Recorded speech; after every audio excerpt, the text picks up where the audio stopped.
How we doing, everyone? We all good? Let me just sort this music out before we get copyrighted. That's very considerate of you. Oh, how we doing? It is a Friday. Lots of stuff is happening. Had Snap on this week. I did make a purchase. I got myself a little metal nibbler. One of these for, you know, cutting out metal things, making a mess. Nice neat cuts, but quite accurate with it. So that was one purchase. I had some stuff swapped over because I'd broken it. We got some focal stuff in, Lotus engine is out, gearbox is off, clutches have gone back to helix, but we'll talk about that in a minute. So yes, everything is happening well. I'm going 100 miles an hour. Boot builds coming on. These are all magnetized now. I put neodymiums in the back of everything, so all the panels click in. I've got to build this bit here and a top piece there, and then fiberglass basically all the edges so they meet up nice and neatly. The amp rack is over there. The actuators are on order. So I've changed the size on the actuator. So this is kind of apart at the minute. We're going to have an actuator in here and one in there, so it kind of runs in and out on its own on a switch. What else? I've changed my seat base in the Chaser. So this was one I bought for the bride, for the bricks, but I didn't like it because it sat too low. And if I'm honest, the metalwork on this, I've had thicker chocolate wrapper metal. So I got another JZX seat base, welded some brackets across to strengthen that side to this side. Cut the top off the adjustment so that this was lower, and then basically mounted in the bride onto the metal runnings that I put in. But now it means I have the seat itself. You can see the height of it. See, it's higher up because it sat about 2 or 3 inches lower, and people were claiming that they couldn't see past the gauges when they were sat in my car and it was making them feel queasy. So now the brides are the same height, and we've got adjustment on it so we can move the seat forward or backward. Just a bit nicer. Cables in. I've run my O gauge. The 0 gauge is run through, so that's all coming up into there, and then that's already sound treated. I've got a number of wires coming through which we need to sort out, but my O gauge is there. We're going to have our mounts for the actuators are up the top there, and then this will push obviously this little runner out,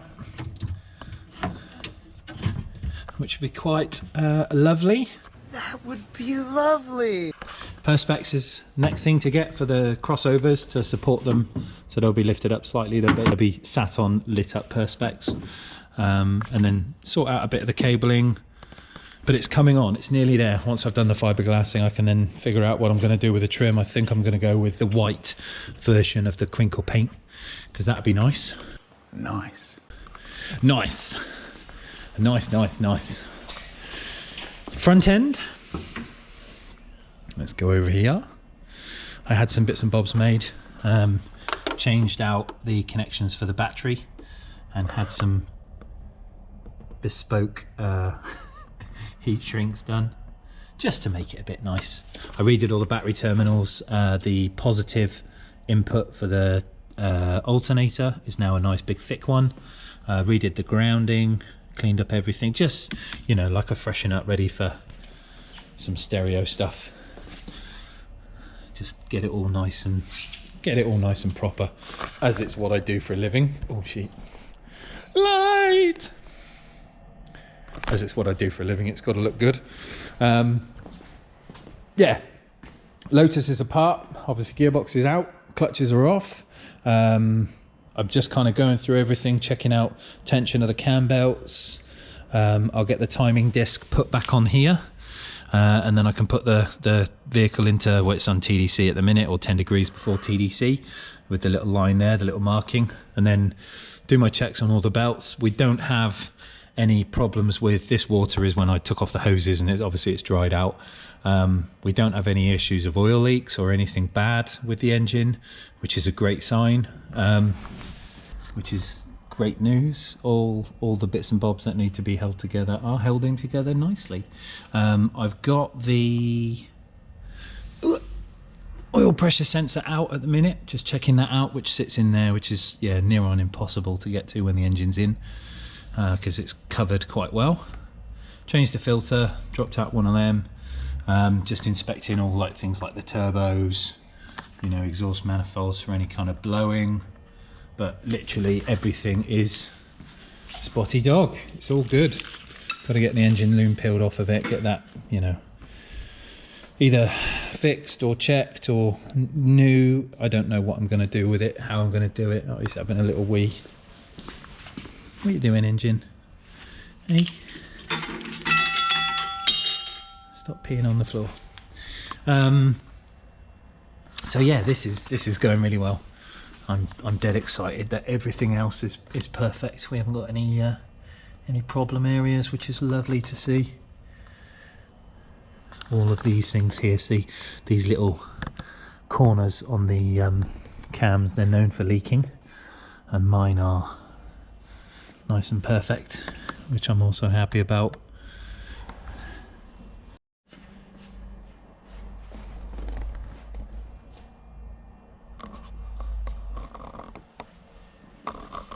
So, funny story. The old flywheel starter. All the pipe works. Two little turbos. Beautiful. Oh, I sound like Gordon Ramsay. It's an engine. Beautiful. I think he'd talk about his own shit as being beautiful as well. Right. Yes, clutches. So took the clutch out. Went back to see Helix. Took it up to Banbury. Had a lovely chat with a guy called Rob, who was very, very switched on. Knew everything about my my motorsport clutch, and what we've basically done is he's got my clutch back. He's going to redo the hardware on the clutch, has changed. They've had like a bit of an update, so he's going to redo all my clutch and put all the latest hardware on the car, on the clutch, sorry. He's also looking at my AP clutch. They're going to do a bit of a recon on that for me and make sure that's all good, and he's softening up the spring for the fork that sits in there. So that's kind of like my release for my clutch. So they're going to soften up the pull so it's not so stiff, and I can drive the car without having a leg like Popeye.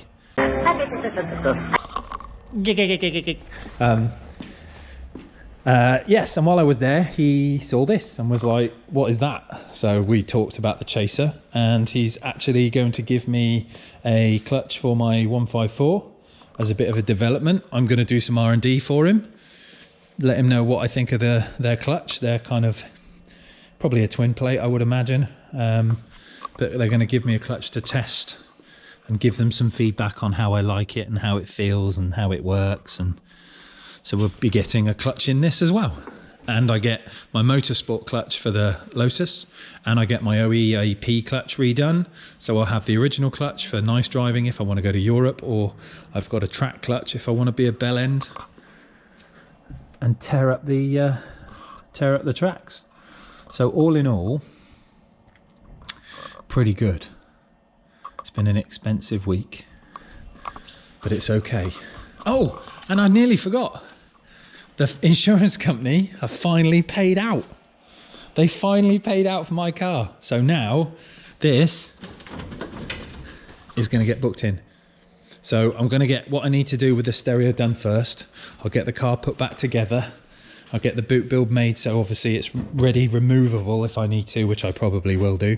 And then it's going to have the bumpers, the side skirts.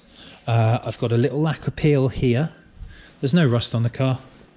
It's like this underneath. It's really clean. Front bumper is going to get repaired. That wing is going to get repaired with a little damage here. This bonnet is going to get repainted. That's going to get repaired. Wing is going to get resituated properly on the car because obviously at the minute it's a bit proud. Windows are going to get repainted because of my stone chips, and generally like a bit of a tidy up, you know, going through things like, where's the other one? There was another bit of, that's Mark. There was another bit of lacquer peel somewhere. Oh, tailgate spoiler, that's going to get painted. Was it this side? Yes, there.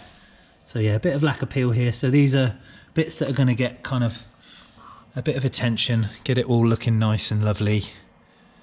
But yeah, it's going to go into the body shop and get sorted out. And I might put some rear brakes on it as well because they're rusty and they don't look very good. So I might put some new discs on there, and I need some tyres. I do need some tyres. But yeah, so I've done it again, just blinding myself. There we go. So lots going on with all of the cars and all the work. I had this thing on test, a subwoofer from Eaton. It's a under seat sub. It's okay, it's all right, but I think the kicker is definitely, this is the new 10, definitely better. So we will be having 2 of these being delivered tomorrow. I'm going to get one of those on test and we'll have a play. And I think I might actually do like a little review. We'll jig the 2 together, get them playing together, and you can have a listen to both because I've got the option to do that. What's going on here is router stuff is being moved, the tables are coming out because I want a wider area to work, but I'm going to put all of this on wheels so I can move the stuff around. Router stuff is being redone. I've got some perspex to make me a clear box so I can see when the nozzle is getting full up. Just making it a bit more maneuverable. I think that actuator is going to go back. Oh, you probably saw that thing. This is also a something I've picked up. I think we might have to put a motocross engine in this. I can run around like the game, look, rolling on cherry red. Yeah. On 20s or 20 centimeters, yeah. Right, I think that's it for today, guys. Thanks for watching. I'm going to sign off. It's Saturday tomorrow. We'll see what comes in. We've got some more bits and bobs going on with the engine. I shall fill you in on and work as it comes. It's been a busy week. I really haven't had time to pick up the camera, so I apologize if you've missed me. I know it's tough, but I shall sign off for today. We will speak again soon, and that's about it. Bye.